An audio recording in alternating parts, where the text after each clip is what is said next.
समृद्धी शैक्षणिक प्रसारक संस्था पाचवडे यांच्या वतीनं आयोजित समृद्धी प्रज्ञाशोध परीक्षेसाठी इयत्ता 1ली ते 4थीतील 7,000 विद्यार्थी परीक्षेला बसले होते.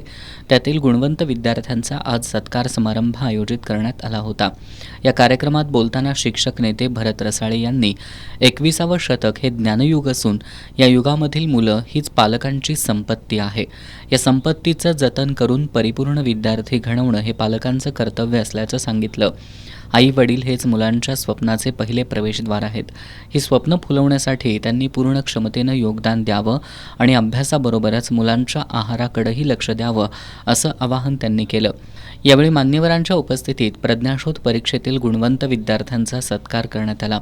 या कार्यक्रमाला समृद्धी प्रकाशनच्या संचालिका वैशाली आगम, सूर्यकांत बर्गे, साताप्पा कासार, दशरथ कांबळे, अप्पासाहेब वाघरे, चारुलता पाटील, शोभा शिंदे, सारिका पाटील, समृद्धी प्रज्ञाशोध परीक्षेचे प्रमुख आनंद आगम, अमर आगम, राहुल कदम यांच्यासह विद्यार्थी आणि पालक मोठ्या संख्येनं उपस्थित होते.